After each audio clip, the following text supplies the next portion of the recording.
Welcome to the 3Haunted podcast, where we bring you all things horror, supernatural, folklore, mythology, and all things that go bump in the night. Hey guys, this is your co-host Ashley Lunar Goddess, Gorilla Girl filmmaker and horror-loving cinephile. I'm just your average pun-making swearwolf that loves to explore the spookier things in life. I'm your co-host John Thomas, paranormal investigator, super smartass, and film lover extraordinaire. I am the master button presser. I find the buttons and I tap dance on them. Yes, she does. All right, are we ready? Yes. All right, I'm going to do the intro, and I'm not going to look at you because you always I make know. me laugh. That's why I do it. See? Aren't you glad my face isn't on the goddamn screen now? No, I want your face on. Okay. What's up, ghouls, gals, and all of our horror soundtrack lovers? In today's episode, we'll be discussing the music of horror. What is it about the music that makes us tense up? How does music help set the tone for our beloved horror films? Join us, along with our special guest, as we dive into this melodious world. But first, a word from our network sponsor. Are you looking for more awesome podcasts? Head on over to withoutyourhead.com for access to the Without Your Head podcast network, where you'll find a variety of podcasts sure to keep you entertained and coming back for more. But welcome back, everybody. Like Ashley said, we have a special guest today. And who is it? His name is Chris. And that's all I know. That's fair. Chris, the amazing Chris, who is a phenomenal tattoo artist, who is also from the amazing YouTube show, The Vinyl Attack. If you have not listened to it or seen it and you're all about music and like just sound in general, sound equipment, and it's an amazing show. I would check it out. Go to YouTube, hit subscribe, follow, love every video he does. And also just a really good, dear person to me. Chris, welcome to the show. You know I'm not paying you for this, right? I know. I mean, it's very sweet of you to say, but I feel like half of that was just absolute bullshit. Oh my God, no, it wasn't. You forget. I have seen your tattoo work because I wanted you to do a tattoo on me, but then you kind of shifted away from that. And then I have watched quite a few of your... I know, but I've also watched quite a few of your Vinyl Attack YouTube videos. One, you have a beautiful voice for presentation, and you are absolutely just lovely to watch, and you really know what you're talking about. I'll agree on the last part. I like to think that I know what I'm talking about, but that's just because it's years of passion.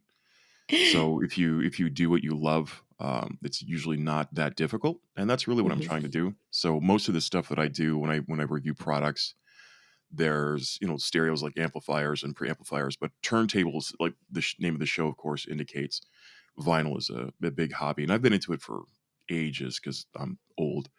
But it's obviously it has a huge resurgence, and I like analog. Like when I played guitar, I played through a Marshall tube amp. And there's nothing wrong with solid state, but I like as much analog as I can get because it just, it sounds better to me. So, but yeah, I try to know what I'm talking about. I did my homework for this show. I've got some things just in case. So, because I didn't know where we're going to go with this. But let's not be humble here. I mean, your YouTube videos, stop it. you know how much you're talking about, so much that your videos have easy 10,000 views and up, because some of them, that's how much you know what you're talking about when it comes to equipment. some of them only have 2,000 or 3,000 views, and that's only. okay. Oh, only. No, I do this because I love it. It's not a popularity contest for me, because that's what happened with tattooing, which I retired from that, by the way. And the reason I haven't tattooed is because you're 1,500 or 2,000 miles away. That's why. So don't let her fool you. Like I turned her down or something. She lives on the other side of the damn country.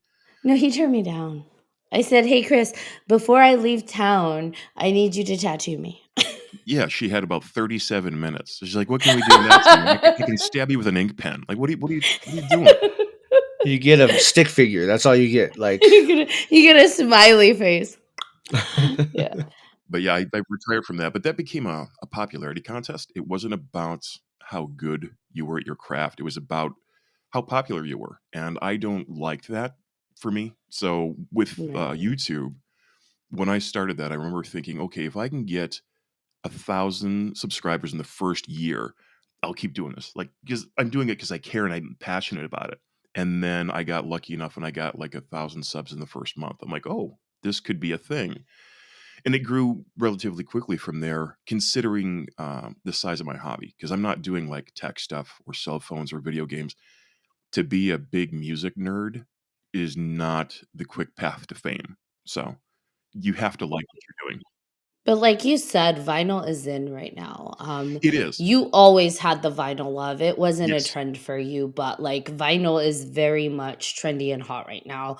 I mean, you go into any store now and it's like you see these knockoff record players Yeah. just because it's trendy. And Right. I always had a love for vinyl. I know you were like, wait, what? You're into vinyl? But like, oh my gosh, my grandmother back in the day had this old school like record player that was it was in the wood casing of something that looked like a jukebox, but it Oh, wasn't a sure. Yeah. Yeah. jukebox, Yeah. but it was yeah, and she had one of those old ones, and she had a ton of vinyl, and I swear, I would just sit there at night and play vinyl after vinyl after vinyl, and there is something about that sound that is just it is not you just can't reach it with anything else. Digitally, like, yeah, digital music is easy and great and more Sure. accessible, Yeah. but something about that vinyl sound, oof. Right when you first put the needle down and you hear the little crackle. Oh, I freaking love it. Yes, there is just something that swoons your heart. There's something tactile about it too, because Mhm.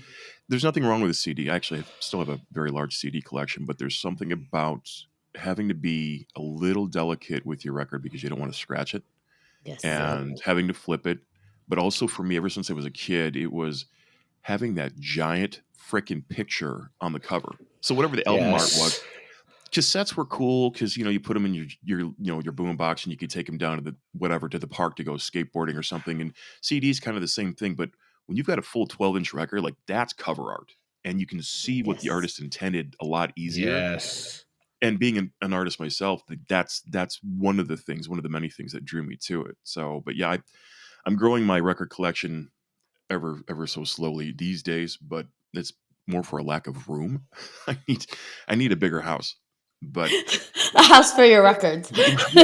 just another room. I need an additional room. I'm thinking about moving house just so I can have an extra room. But it's I'm happy that it's popular because it's also bringing out a lot of great soundtracks that weren't available before. Like Right. Dune, the original Dune soundtrack that Toto did.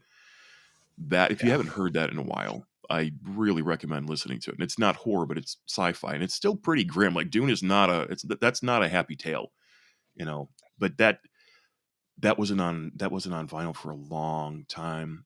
You couldn't find it on CD either, and they've re-released it, and it is so good. I'm gonna have to check it Nice. out. Yeah. One of my favorite album art covers was Meatloaf "Bat Out of Hell." Sure. Freaking loved that cover. Yes. And I actually bought a new record with that one, so that was good. I liked that album cover until I heard the music. Not that it was bad, but like I'm looking at that thinking, "Oh man, this is going to be Something completely fantastic," right? different, And right? then I heard him sing. I'm like, "What the hell?" It just it didn't add up when I was young, and I heard that it didn't add up because when I Right. saw like the closest thing to that I saw at the time was probably Kiss. My dad had some Kiss Yeah. records, Okay. and you saw those guys, and then you heard the band, you're like, "Yeah, that's what I imagined." And then I heard Meatloaf singing, and I just didn't get it. I love listening, like, for me, when it comes to vinyl, I love, love, love listening to old school, like, blues, Hmm. and it is holiday season. I actually love listening to, like, Christmas songs, Yes. but very bluesy Christmas songs. I'm a blues girl at heart, like, that Southern blues just sways me, moves me. So I love listening to that style of music on vinyl, but really anything to me is just, like, there's that extra magic to it for me, but I definitely love listening to the blues on vinyl. Yeah, I picked up it was a QRP, really high quality pressing of Muddy Waters, a folk singer, and Ooh, it's a double LP because they cut it at 45 RPM, even though it's a 12-inch record, yeah. and it sounds it's pretty it's pretty fantastic. I've been very lucky because of the companies who send me products for review. Right now, the amp I have in it's like It's like a $6,000 amp, which I don't have the money for right now, but I Mhm. sure get to play with it for a while. So, That's and what then she said. yeah, and then the cartridge I have and the turntable, it's all kind of pricey. And the only reason I Mhm. say this because it's just so exciting to be able to hear what's possible sonically from these records. And that the interesting thing is the information has always been there. Like one of the best records I have is a Chet Atkins record that I found at it's like a bargain bin for like 50 cents. And it's original pressing from like 1964.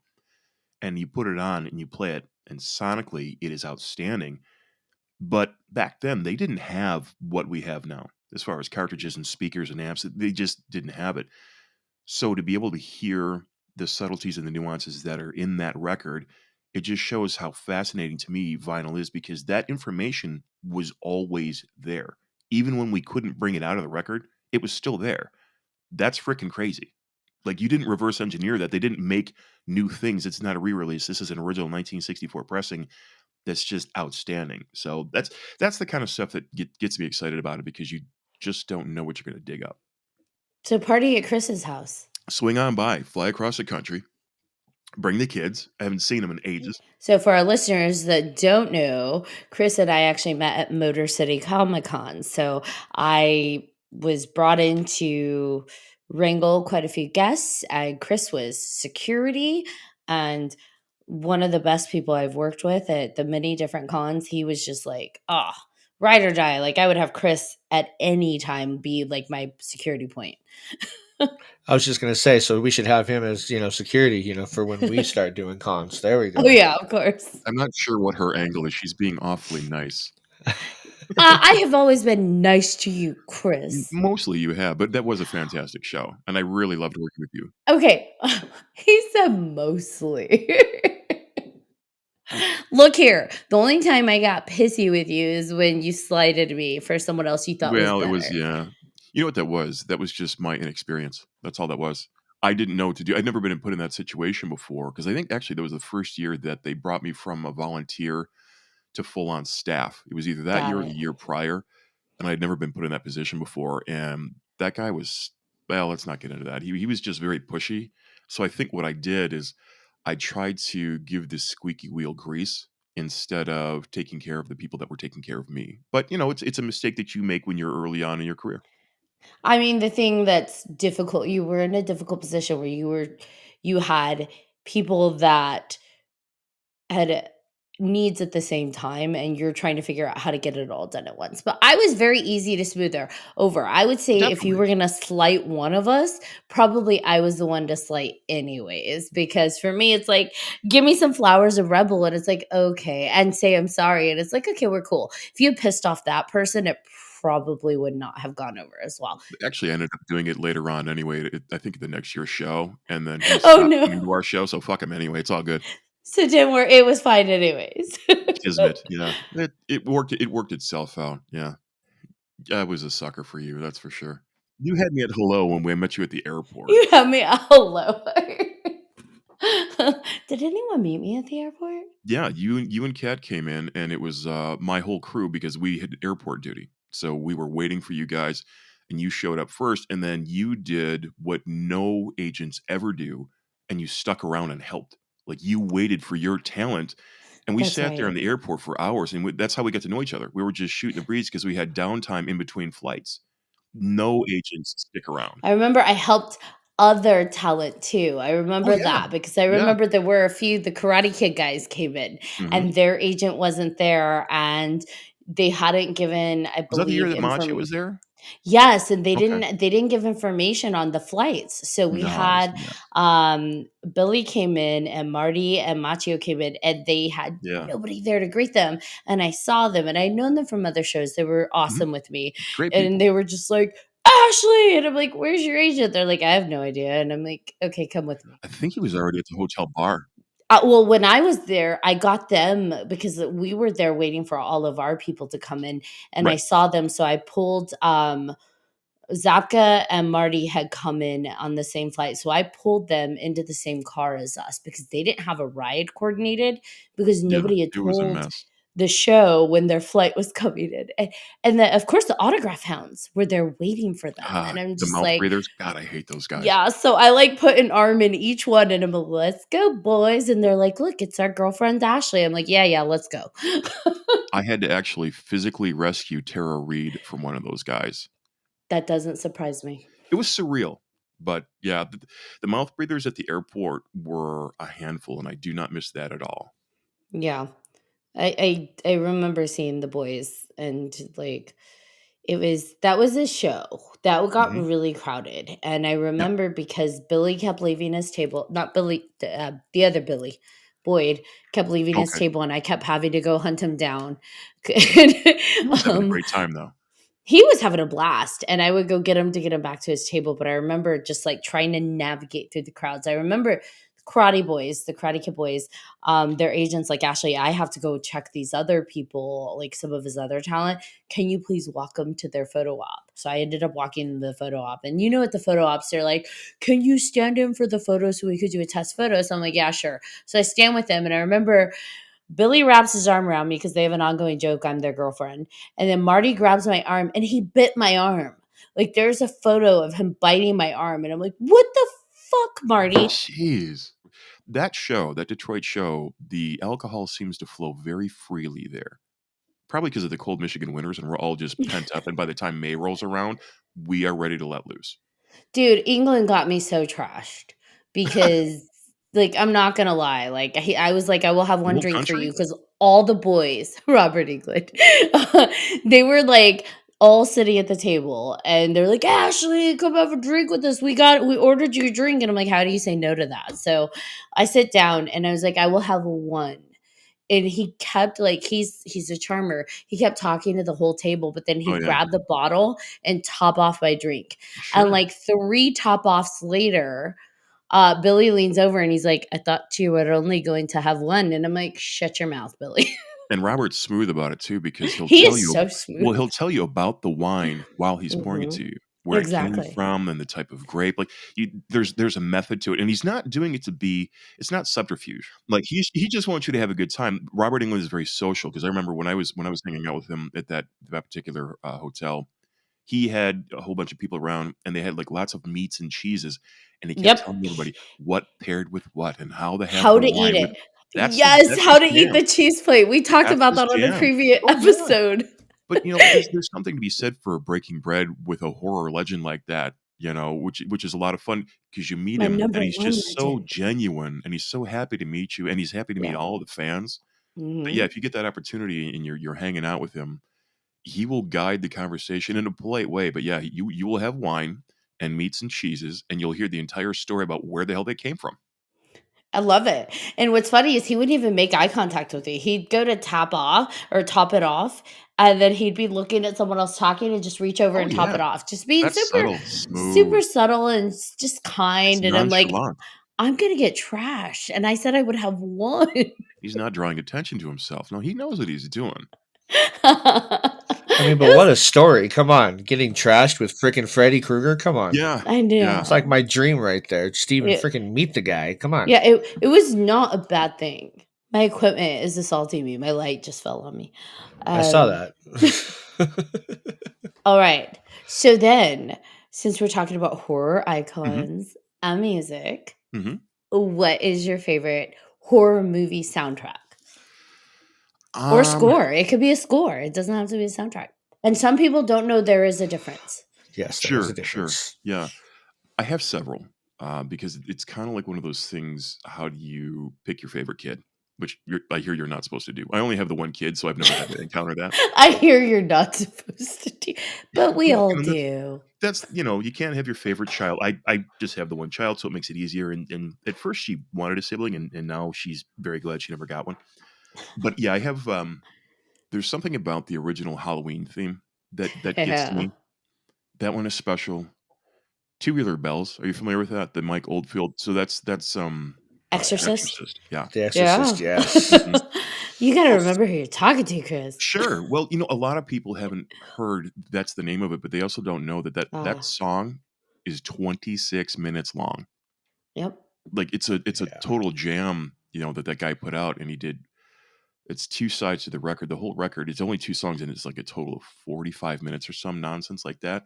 Of course, the intro is what everybody knows best, but what's really interesting about that is it runs in a 15/8 time signature, which is why it's so disconcerting, which is kind of the same thing that John Carpenter did with the Halloween theme. That's in a 5/4.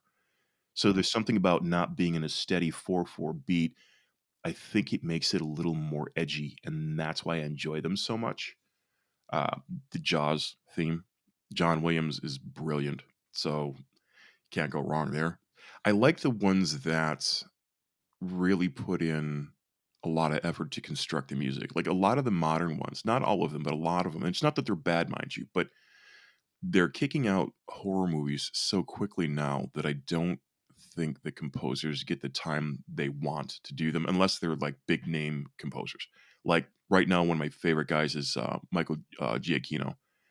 He is brilliant. He just did the latest thing he did was the Batman soundtrack, but Okay. he's Okay. done a million things, and he's just unbelievably talented. I also like McCreary a lot. He does Walking Dead stuff.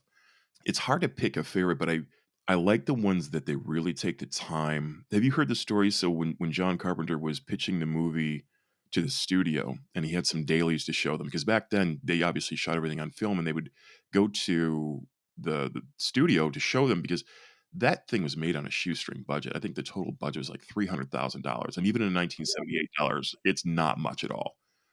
So he went into the studio to show them the dailies and what they were doing because they wanted to know what they were getting for their money, otherwise they weren't going to give him more money, or they wouldn't keep the film going. Right. They need proof that it's going to be something. Yeah, and they watched it, and they just see this goofy-looking guy in a mechanic's jumpsuit and a stupid mask walking around, and it's completely silent. Because he's just following Jamie Lee Curtis or whatever. It's like broad daylight. Right. It's just the dailies. People don't realize the music's not there when they're filming. Right? Yeah, absolutely not. And the studio hated it. And then he went and he did the entire score. I believe it was like in 3 days. So he did the score, and he put that with the dailies, and he brought it back to the studio, and they went apeshit. They absolutely loved it. They gave him, the funding that he needed, which again still wasn't much, but it was the music in that film that made it go. And it kind of, for me, even before I knew that story, that was one of the things that made that movie go, because that 5/4 time, it's kind of like an odd march, and it doesn't stop. And even though they've changed it a couple of times over the years, the backbeat on it, as a matter of fact, I have it here. Let me make sure I don't have the volume too loud though. But this is the original, and you can hear the backbeat of it, which is just an electronic kick drum. Hmm. To me, that's the steady. It never changes. It doesn't slow down. It doesn't stop. He just keeps marching forward and forward. And of course, you got to have horror organ theme sounds come in, right? Hmm. Of course, the updated one, which he did with his son Cody, and then another guy named Daniel Davies, who's a really excellent composer I like a lot. It's very similar. The bass drum is a little more prevalent. They changed the piano. Now there's some stuff in the middle that's a little different too, but that nonstop march really set the tone for me. And I think that was one of the first times I ever really fell in love with horror music at all, is because I couldn't at the time put my finger on what it was. But then as I grew into an adult and then a musician, and I heard what he was doing, it's like, wow, he really put thought and effort into making that happen. And that helped make the movie. And then it kind of set the precedent, because that was like, for most people, that was the first slasher film, but it wasn't a dumb one. Like, because in the 80s, they got really hokey, and even that series got pretty fucking hokey. But that original one, even the second one, was pretty good. I was kind of bummed that they tried to, what do they, retcon that thing. Did you ever Yeah. watch the new one, Ash? I know you were a little behind on Halloween there. I'm I'm totally still calling behind. you I out. haven't watched the final one. Totally calling you out. I know, and still call me out because there's still movies that I haven't seen that I need to do like a power marathon. Uh-huh. So here's the Yep. deal. I keep getting movies thrown onto my plate to review. So it Sure. pushes back the ones that I want to watch for fun. So I need to get Excuses. shut the fuck up. I need to get caught up. Okay. So who's gonna do watch party with me? I will. Let's do it. I've never done one of those. That's one of those networking things that I just know very little about. That's why I don't have a camera up right now because I just don't know how to do that Well, nonsense. I invite you guys to do a watch party with me If you because tell Hell me how to do a yeah. watch party, I will happily do it. that's probably the only way I'm gonna watch these movies I need to Right. watch. So I know like certain apps and stuff on the TVs or your Xbox, whatever, they have like things where you can watch it now. I think Amazon has one too. yeah, it's like a Yeah. Amazon watch party Prime. invite. Yeah, I saw that. I Yeah. just don't know. How to do it. Yeah, I'm I not sure don't know how what to the do it hell either, that but means. like, yeah. It's just a cool button you press and things I'll happen. I don't figure know. it out so we can geek out Yeah, together. no, I'm, Okay. no, I'm Hell into yeah. it. I'm into it. Do Hell you have a yeah. favorite soundtrack or score yourself? Ash, you want to go first? Yes. No, I talk a lot. Why don't you go, John? Okay, I'll go. Honestly, growing up in the 80s and with watching this with my mom a lot, Nightmare on Elm Street. You know, you hear that music and then you see like the New Line Cinema logo, Hmm. and I'm just like, I know I'm in for something like this. It's freaking. I always associated New Line with Nightmare on Elm Street just Sure, I did because of too for all a of long that. time. Yeah, Yeah, and just I mean, you hear that music and you know, oh shit, Freddy's coming. We're gonna die. Like, what the hell's yeah. going on? I He's loved coming it. for you. Still love it. And then that's score wise. Soundtrack wise, I got to be a pain in the ass and say Scream 2. I don't know why, but that soundtrack just freaking still hits for Really, the me. Scream 2, And because I had the Scream yes, 3, actually, I still have the Scream 3 soundtrack on CD. yes, That's I've got got some one, really two, and good three stuff on on. it. Yeah, I've got 1, 2, and 3 on CD as well. But yeah, Scream 2 is definitely one of my favorite soundtracks. Gotcha. What about you, Ash? Okay. Score wise, I'm gonna be out there that most people don't think about, but I'm gonna go with Candyman. Um, Really? there is like we're talking about Helen's theme and the music box reprise No that they did for the kidding. new one. It is sexy. There is a scary, haunting. Like when we think about Candyman, like for me, I'm not Now, gonna you're say talking about the we. new one, or the original? Both, both. Both? Okay. So, because they I feel for me, for the new one, they actually paid some honor to the original scoring. So, they kept a lot of the similar vibes. And so for me, Candyman very much carries like a sexiness. I've said his name 3 times, so I'm not gonna go 2 more. Um, Well, that was Philip he Glass. I wanted to look up who did the music. It was Yes, Philip Glass. Philip That's why it was Glass. so good. Okay. Yes, and there is a like that iconic character is sexy and frightening for a reason, and a lot of it to me is the music that they played underlying with him. The music itself is haunting, it's sexy, it's sad, it's scary, and because they were able to layer that all into the score, Mhm. I feel like that really just helped create that world for him and elevate that character. So I really love like especially the music box. Like like sometimes I will write to that, I will edit to that, I will do things to that because it puts me in a certain space that is like sexy horror. And I love it. I really love it. So when we talk about soundtracks, though, this is not going to come to anybody's surprise. Anybody that's listened to this show knows I will Uh huh. always, always, always love number one, the Lost Boys soundtrack. Yeah. There it is. Yeah. There it is. Can't go wrong with that one. There it is. Oh, Like that soundtrack I have, I listen to it, I still sure. listen to it. Um, hearing, I recently, well, I think in April, I went to the Lost Boys anniversary in Sacramento, and they had Oh, no G. way. Tom Mack. Gerard Tom Mack was there, and Yeah. he talked about how he created that iconic "Cry Little Sister" song. Yeah, that's such a good. I heard the original and then somebody redid that, and it was Did actually a you? fairly decent job because a lot of times I'm not trying to bag on anybody, but, the whoever the band is that recently did the cover of the Ramones' Pet Cemetery Mhm. for the new I didn't like it. I'm listening to that, I'm like, "What the hell is this?" Then again, if you're trying to recreate anything that Joey Ramone has done, you might as well just stop. Like, just don't do Yeah. that. Write a new Right. fucking song because you're not gonna beat Joey Ramone. Few people redid it. Even Marilyn Manson did "Cry Little Sister." Did not, in my opinion, land for me. But Yeah, I'm even not a fan of was his it anyway, Bad so Wolves? Didn't they also cover it? maybe that's what it That was. sounds I familiar. think Sounds it about was. right.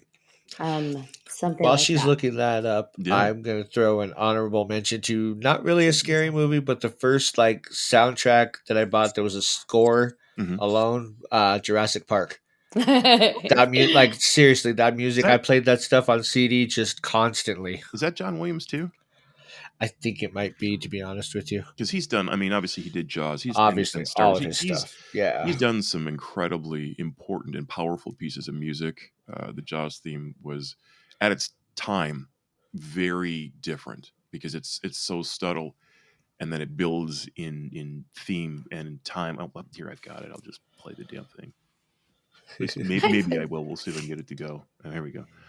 But it builds so slowly, which he was obviously putting toward the emotion of the shark. It's a Yeah. slow stalking thing, and then it gains speed, and then Yep. once it's found what it wants, it's relentless. Because as you know, sharks don't sleep; they Yeah. swim 24/7. So the fact that Yep. it just keeps going on and on, when you put that kind of thought process into your music, when you're trying to convey emotion for a movie, if you don't do that, I feel like you're doing yourself a disservice, and of course the audience as well. think along the same vein, I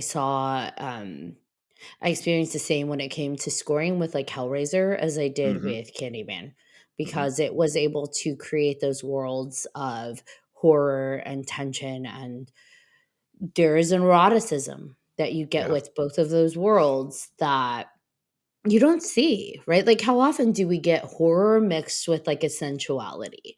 Well, Hellraiser, yeah, was quite unique, not only in the scope Yeah. of the story, but its sound wasn't Hmm. like other sounds. Like when it came to the music of the movie, there was Right. nothing else like that going on at the time. That's for sure. Yeah.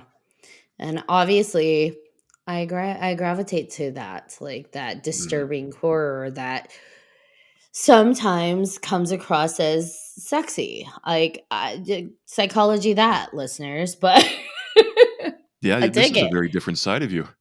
Oh, it's not that different if you Well, I listen mean, to for it. me, it is. We've never talked about sexy horror before, so And to me, like I find a lot of horror sexy in a way that most people probably would not. I think with Hellraiser, that's obvious, right? Like it was hmm, supposed to be for sure. erotic, dark horror that was Yeah, disturbing to some, but sexy to others. That was intentional. But when it comes to things like, Tony Todd, not a lot of people necessarily saw like the sexuality in there, whereas I'm like, ooh, that is sexy times. He'll be back.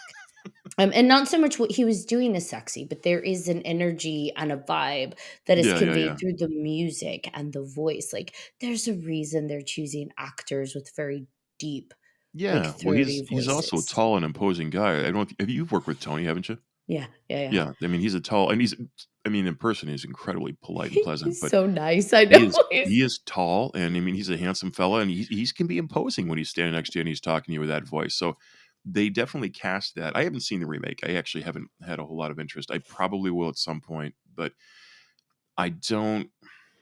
I You just have to don't get go into with an open remakes. mind.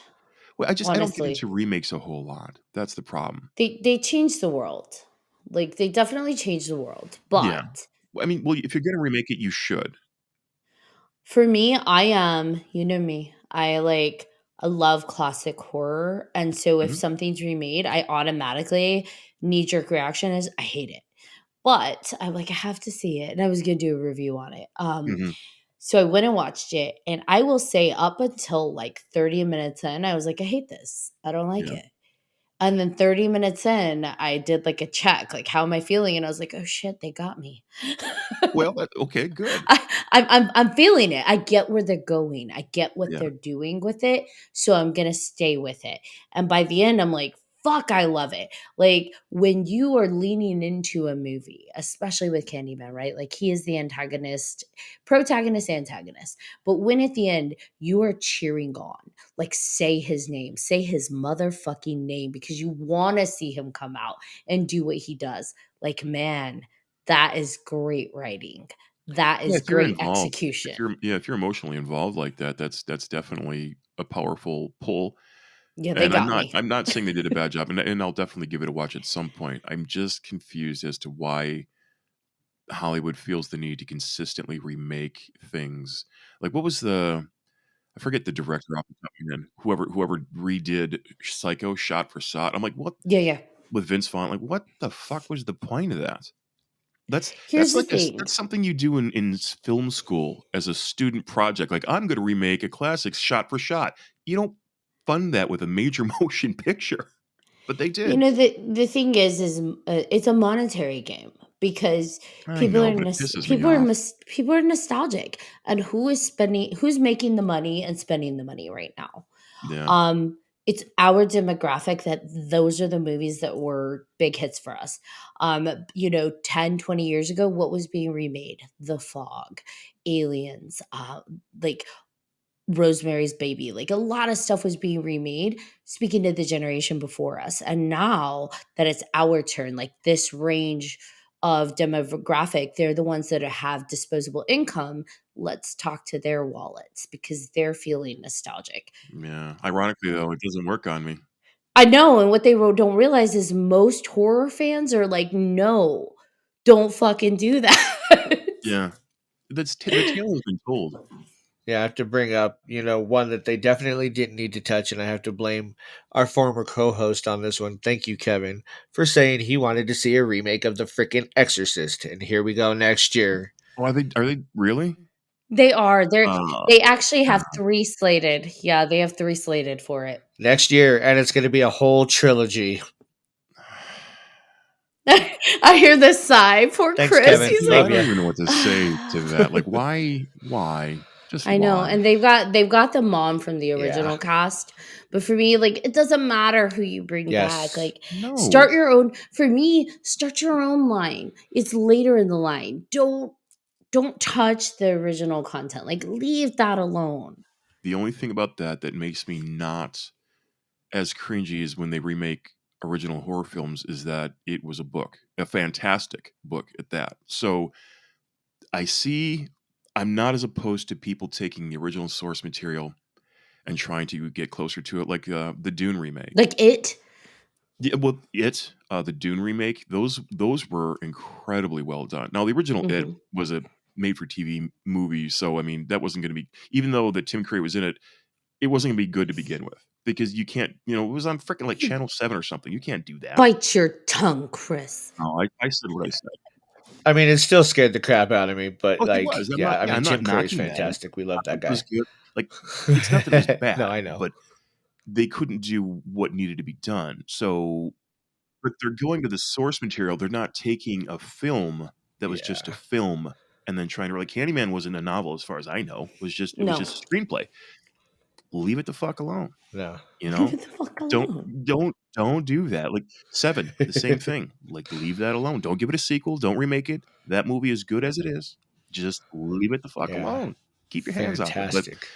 it doesn't matter what we say Yeah. because how are they going to do what they want to do?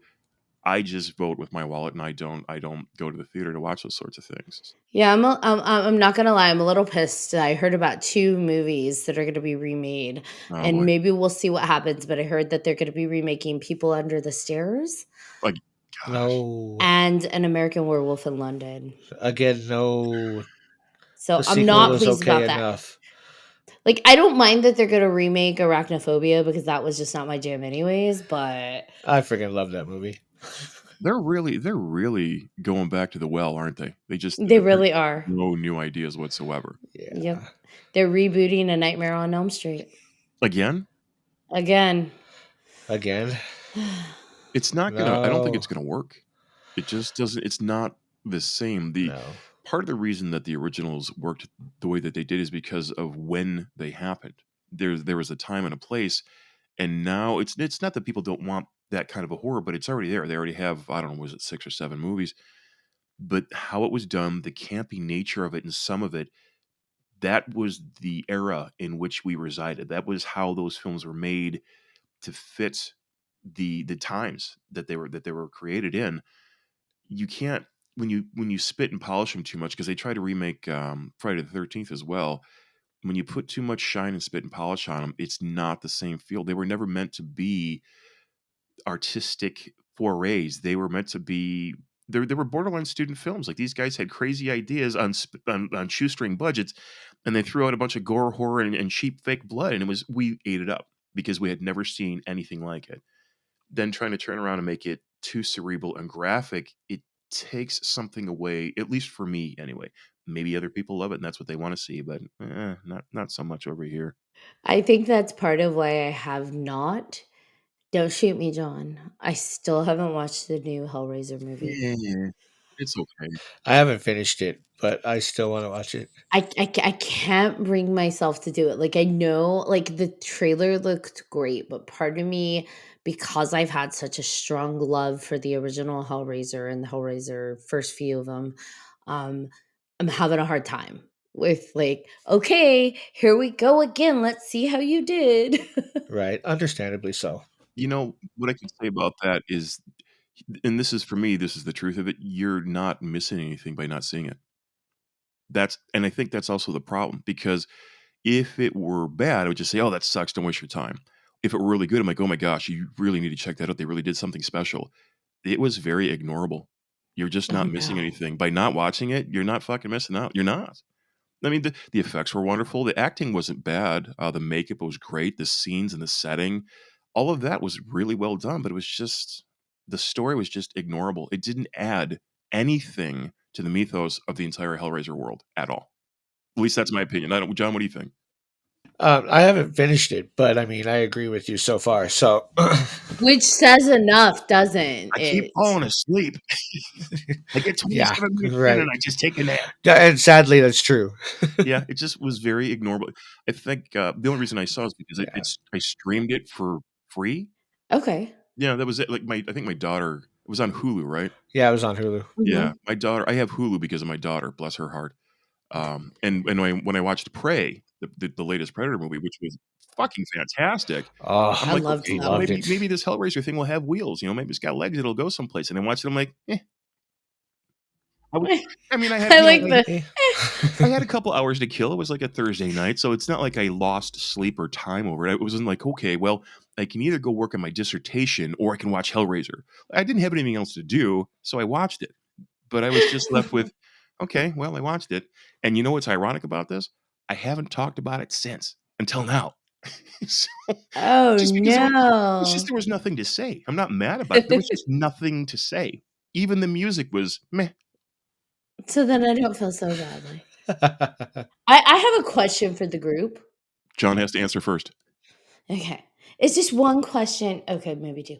So I think about the especially like the 80s horror Mhm. where we had a lot of like the choir kids and that Mm. suddenly became like just synonymous with scary. Like, I think about The Omen and The Exorcist Children of the and, Corn. like, Amityville Horror, Children of the Corn. Like, you hear the choir kids, and it's like, "Oh, shit, we're all gonna die."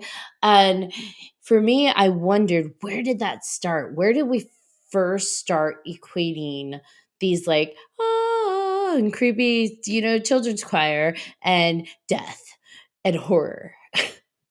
John, you're up first, buddy.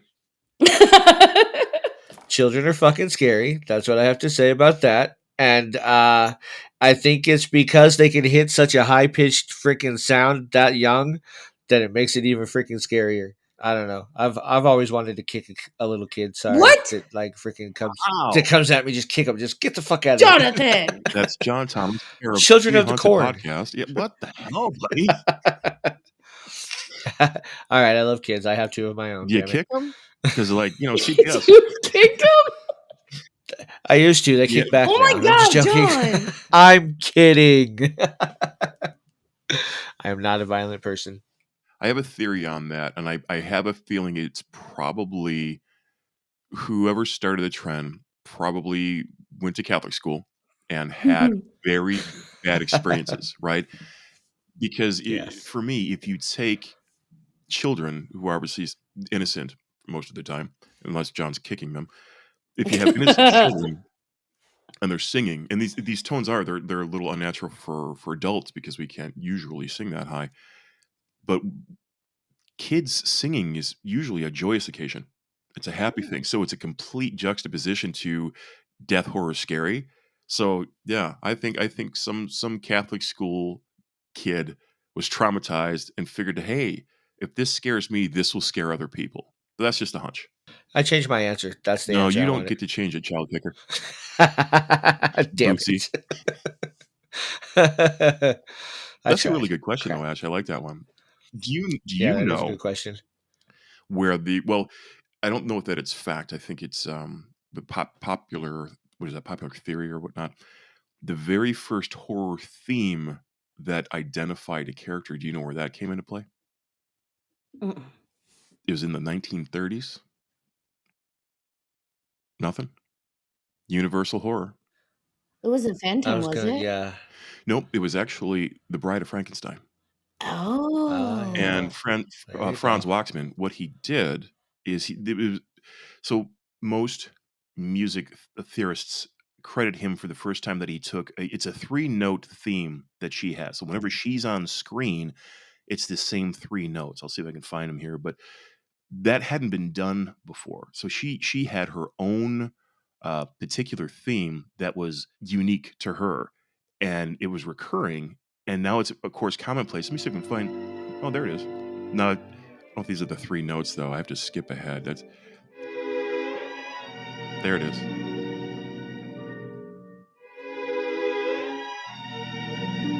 So anytime she's on screen, those 3 notes will be played in some sort of progression. And that was accredited as the first time in a scary movie that a horror thematic piece was created. And now, of course, we have them for Jaws and every other character we've mentioned thus far. But horror trivia music, I like it. I want to know, now I want to find out who started the whole children singing thing. Yeah. And I think maybe people realized, because I think about like nursery rhymes, Hmm.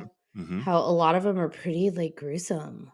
Yeah. Like that like Ring Around the Rosies and stuff like Hmm. that. They're really disturbing. And you have these, and like you said, innocent children's voices, but it's in the stark contrast to something really gruesome. Yeah. And so maybe that enhances the horror, right? It It does enhances to me. like the tension and the terror because you have something sweet and innocent compared with something really stark in contrast. And so maybe that in and of itself, having something sweet paired with something really dark and disturbing helps enhance the terror. Yeah. Well, I mean, going back to A Nightmare on Elm Street, hello, the kids singing 1, 2, jump roping. Yeah, that's telling me that's not fucking creepy. Like, I've always thought that kids jump roping is a little scary, mainly because I can't do yeah, it. But yeah, they freak me out. I I can't would watch either. girls do double dutch. I'm like, they're fucking possessed. Like, how? That's not natural. What the hell are you doing? How do you Right? do that? Like, there's 2 ropes going in 2 different directions at 2 different speeds, and they're like just dancing around, in dresses. Yeah. How do you I not get can't do smacked? that. Yeah, I just hit myself in the head with a fucking rope. Well, it definitely enhances the terror because it's like, holy cow, these kids are innocently jumping rope and like playing hopscotch, and they don't realize what's about to happen. Or they're right next to the house where Freddy, who mutilates people in their sleep, lives. And so that, I guess, just that mountain of terror is that much more like evident. And I like it. Like it's disturbing, and that contrast of using those two polar opposites. It works. Like Children of the Corn, right? You have killer children. At some point it gets old, right? If too many movies are done with killer children, but Children of the Corn being kind of the first few, Children of the Corn, The Omen, stuff like that, like Village of the it's Damned. fucked. Yeah, like it's super fucked. Another thing I think, even though I'm not a huge fan of the Nightmare series, which I'm going to take flack for, but that's fine. Something they did though very well with the way that they lit the children, like what they filmed them. They're Mhm. in lighter clothes. I think a lot of them are even blonde, but they're very soft too. It's not a sharp, hard edge. I don't know that they used a filter, but it's a very nice, soft, innocent, and that's to be contrasting with all the gritty, dirty, grimy crap that's around them. That's well thought out too. Uh, could have been Wes Craven because he was a pretty smart fella. I think they did use like they upped the highlight Yeah, to definitely. create that kind of Halo glowy effect, yeah. almost, yeah, that Mhm. halo over them, and it worked like you said, Yes. especially in stark contrast to the gritty and the murder and the gore. Yeah. There was a lot of clever things in that for sure.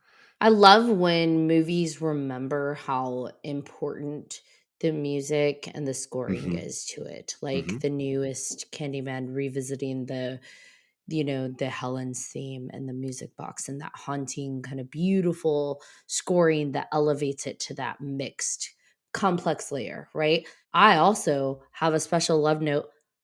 Zombies terrify me. Like, Really? the zombie genre does not sit well with me. I don't do well with zombies. Hmm. But can we talk about how Dawn of the Dead completely shifted Johnny Cash from being like something Oh, the to remake? me that was, yeah, Mhm. like Yeah. early 2000s.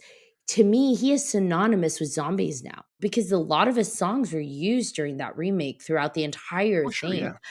And so for me, when I hear Johnny Cash now, I think zombies. And I'm like, did the apocalypse start? The zombies are coming. Yeah. Run! Sweet. Now I know what to play when I'm in California.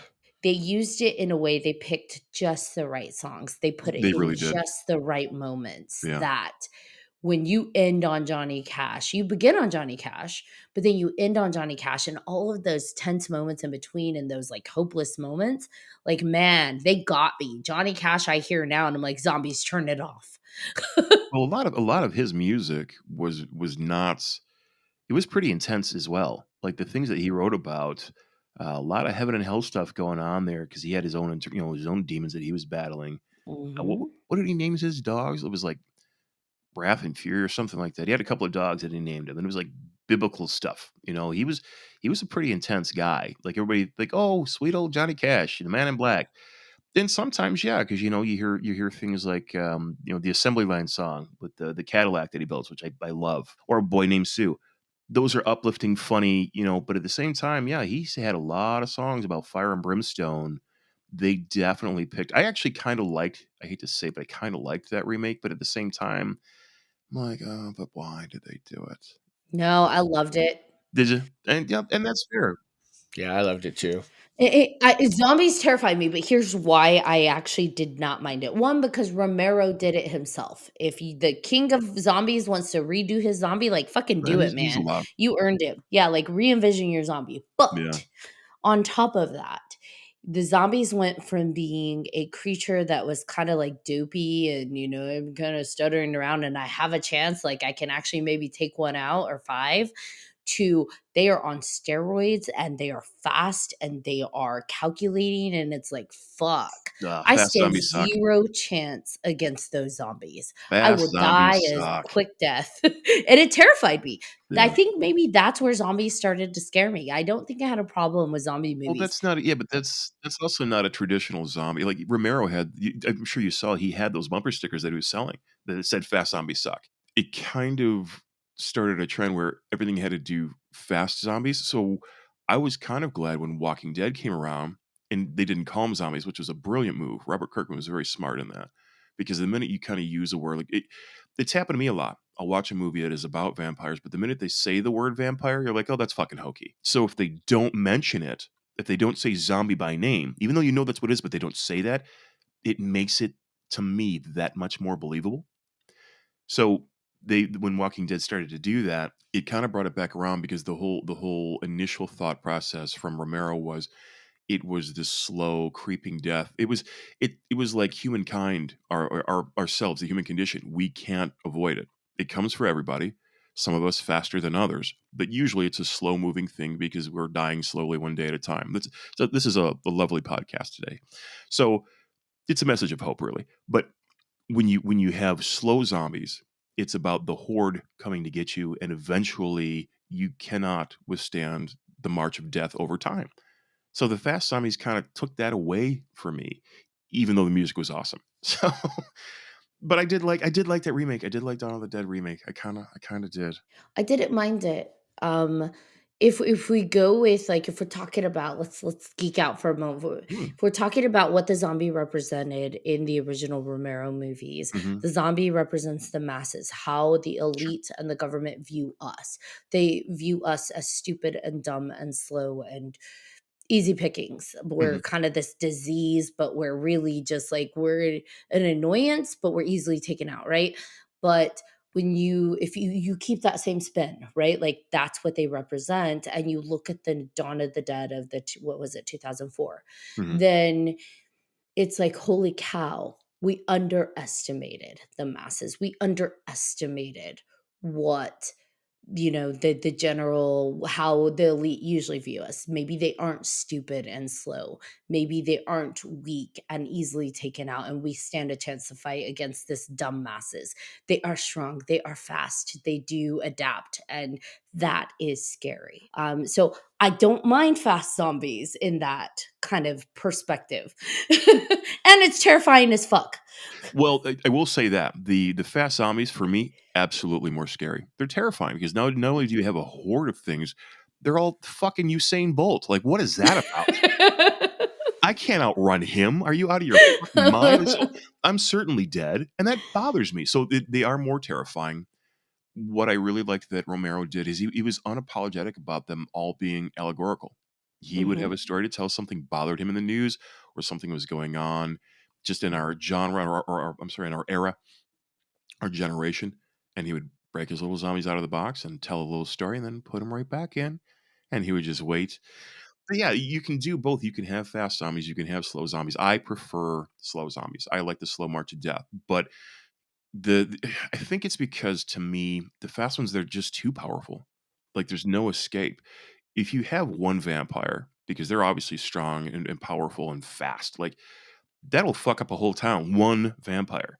Now you have like 500 people who are just running and trying to bite you. You got a whole bunch of Marty Coes trying to bite you. Like, that's, and they Well played. that's comedians call that. That's a callback. But I that's like it. I terrifying. like It's a callback. terrifying to me. But then again, they're achieving the result, and I still kind of liked that movie, even though it was a remake. So maybe I'm a hypocrite. I don't think so, because I don't think it has to be one or the other.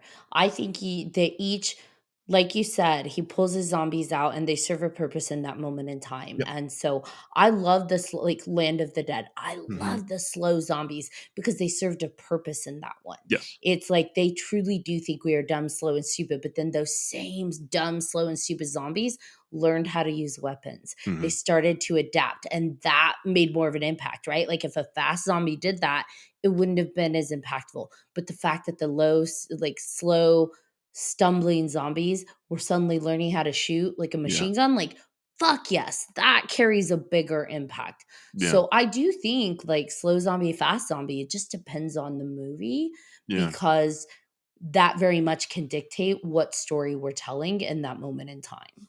I think I'm just used to the Comic Con vibe, because when you go to a show like that, as you're very well versed, everything is polarizing. You're either in camp A or camp B. There is no, well, I can see a little bit of both. They're like, fuck you, pal.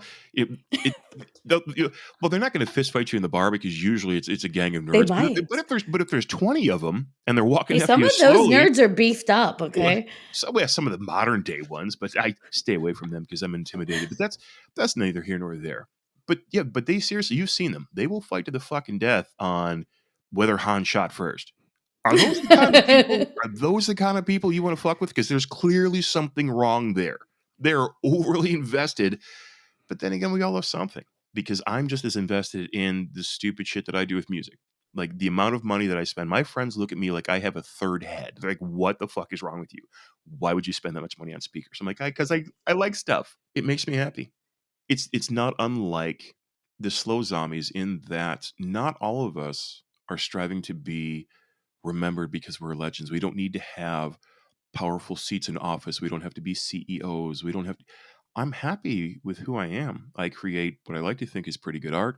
I have a really good time making my videos on YouTube. I have good friends. My daughter's like the coolest fucking thing in the whole wide world. And believe it or not, I had a part in that, probably because I never kicked her. Call back. Call back. It works out for you. And I don't need to be a CEO. I don't need to be in charge. I'm happy with who I am. And I think that's good enough.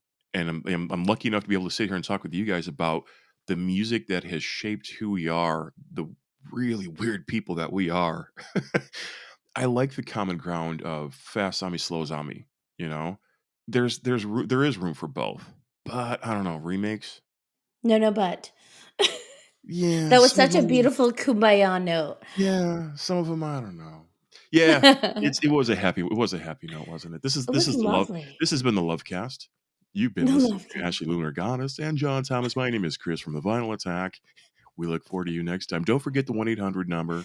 Leave a On the voicemail. love cast. Get in your love requests right now. Oh my god. We should just have him record our outro. We just I think so. I love it. This is the love cast. I mean, Don't forget to kick your you haven't kids. trusted how nice I've been to you the entire time, I so really, it's, you know what? You've always been nice. It's just, I haven't seen you thank so you. long. I forgot how polite you are. And, Oh, I thank I'm you. in Michigan. People are fucking mean here. I don't, if you walk around and you're that nice to somebody around here, like they're after your wallet or something. Like something is not right. Like, oh, what did they do to my car? They put sugar in that thing, didn't they? Like there's something wrong with somebody's that nice to you around here. So maybe that's what it is. I'm just used to that kind of a feedback. There you go. Yeah, I'm not mean unless you push one of my triggers. Yeah. Hey, what about the Silence of the Lambs music? Because you're a big fan, right? You named your hoop Hannibal, didn't you? When you were Oh my doing god, he aerials? knows me so well. Yes. Yes. Yeah. That's Silence of the Lambs. Oh man. I don't Like, recall much of that music. I'm going to have to take a listen to that because that was good stuff. I mean, you have so much just from the soundtrack. Yeah. Like, gosh, what is the song? The horses. That he dances to. Goodbye, horses. Yes, Goodbye Horses. Like, And sadly, the only reason I remember that is Jay and Silent Bob. but yes, when you got him doing like his full, he's got his kimono on and he's Yeah. tucked, you know what I mean? And he's just dancing and he's like singing the Goodbye Horses song, like, and he's doing the lipstick. Like, oh my gosh, that is such an iconic scene. Yeah. People still dance to, like John just said, they do like parodies of it. Like, the soundtrack is awesome. Or when she's singing The American Girl, what is that song called? He was an Oh, Tom American Petty. girl. Yeah, Yes, that is the and song. like right That before, is the song. yeah, right before she gets kidnapped. Like, the soundtrack was pretty awesome to that Yeah. movie, and the songs paired so well with the scenes that it's an immediate callback, right? Yeah. Like you hear the song and it's like, oh yeah, I remember that from Silence of the Lambs. Or as soon as I hear Goodbye Horses, like as soon as people hear it, you start doing the dance. I'd fuck me. You'd fuck me? I don't do the dance, but that's just because that shit is painful. Well, I don't have to worry about tucking. Oh my But god. I'm just saying, we all immediately get thrown back, right? Yeah. And so I thought Silence of the Lambs had a fantastic soundtrack. Well, the original Red Dragon, which was Manhunter, Mhm. which was a Michael Mann film, had such a different feel, but it was still equally eerie to me because his movies always have a unique feel to them. Was it William Peterson? I think started that one, and Brian Cox was Lecter in that. Yeah, I think so. But the stark contrast of how well lit and clean, because that's a Michael Mann film. He likes well lit, bright, clean, I smooth. love when you talk about lighting. Talk lighting to me. Well, I think he shot it at 5600K, which is Kelvin for those of you listening at home. Just that's what he that's how he shoots films. Like when he did like Heat, even Heat it's well lit. It's not a grungy, dirty film. Even at the end of it, he used harsh contrasting lights, like with the airplanes flying over and the shadows to conclude that film. But the music in that, it was reflected upon that, but it was still eerie. He could take a film that was supposed to be scary, which is filmed with bright lights, it's well lit, and then still make it spooky by having this music that was just left as center. Like it fit, but it was off-putting. Maybe I have to go back and wonder if it was in an odd time signature, because people don't know when things aren't in a 4/4, people generally don't pay attention. Because you can tap, well, because you don't know. And then if you don't know, you don't know. You can tap your foot, but then all of a sudden something's off. Like, where one should be, I'm on 5. And I didn't Right. count to 5. Why would I count to 5? You count to 4 in music. Unless you're in country, which is a whole different animal we're not gonna get into. But yeah, I just wondered because I knew you were a fan of that, and I meant to ask you that earlier, and I completely forgot. Yeah, Fright Night also had some good soundtracks, Oh my like good old god. 80s. I did a portrait of that, the original, it was a VHS tape is what she brought me, but the cover, so the movie poster, like the girl's face in the clouds with the fangs and whatnot. I think it's on my Uh-huh. Instagram, as a matter of fact. I did a portrait of that for somebody. But yeah, it was, man, those are a lot of fun. I do miss that. I miss doing horror portraits because those were so much. So do you still have your tattoo gear? Oh yeah, I'm not going to get rid of it. All right, then I will be out there in 2023 and you will tattoo me and it will be fantastic. I'm going to sit here and hold my breath.